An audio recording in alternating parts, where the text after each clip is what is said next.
There's also a difference between happiness and fulfillment. Like, somebody might, hey, today we gave you a sticker, and you'd be like, oh, I'm happy. But like, I'm so lonely when I go home. I'm not fulfilled in life. But for a moment, I was happy. Like, happiness comes and goes. It's fleeting. And if you're feeling happy when you fill out that survey, but like, are they fulfilled? These people living under the totalitarian boot, do they know they are? Yeah, this is the thing about Christianity, man. It used to be counterculture. It used to be a revolutionary to be a Christian. You used to get hunted down by the government for being a Christian. Then it became the government. It became the totalitarian regime. So like, what are we even talking? We're talking about Christianity. This is another going back to the topic, but like, what version of it do we want? There's two principal religions that have replaced Christianity as it's waned. The first, obviously, being Islam, as it's projected to be the fastest growing. It's not quite the fastest growing just yet, but globally, I believe it is. And the other, obviously, was, I guess we would refer to as wokeness. As Christianity started to wane among millennials predominantly, less so among Gen X and boomers, they started to adopt this, what we called a non-theistic religion.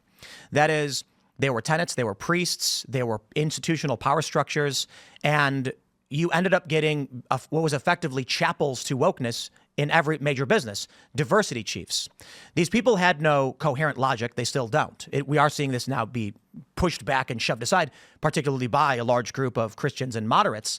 But wokeness was an emergent religion that began to replace Christianity. And the issue then we end up seeing with people in, if you take a look at these NSA whistleblower conversations Chris Rufo's bringing up, everybody was happy at work.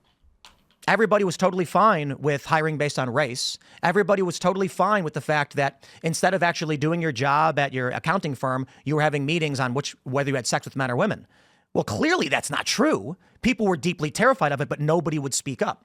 So we ended up getting these polls. We ended up getting all this information suggesting Donald Trump couldn't win an election, and then somehow he did twice. Because clearly whatever they were tracking wasn't actually represented what people felt on the inside. No, what happened was you had a deeply authoritarian religious institution, in intersectionality or whatever they want to call it, where people were terrified that if they spoke up against it, they would actually lose their livelihoods. There was no enforcement mechanism codified in law. There were no police who were going to do it.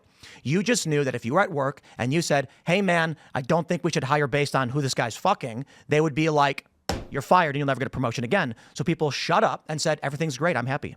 Then they voted for Donald Trump. I'm thinking about Nazism right now, and I want to know what you guys think about this, because it sort of seems like a de facto religion, Nazism, this obsessive cult worship of their prophet, Hitler, and whatever.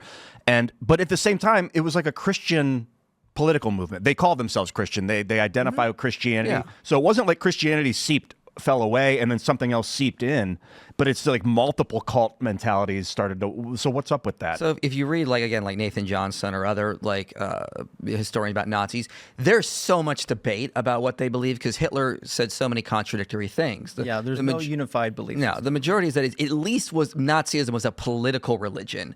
The new savior becomes Hitler. What you worship is Aryanism, this white German identity, and so this is a political religion. It's sort of what you were talking about with wokeism earlier. It becomes this political religion. But they did form a church.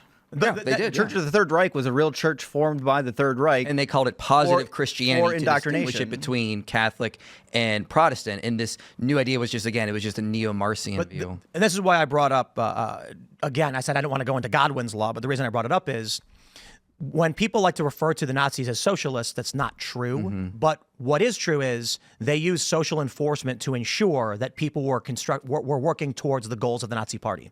So it's been a long time since I read this. I read a book, I don't know, a PhD thesis review of the economics, largely because people were like, they were saying they're socialists.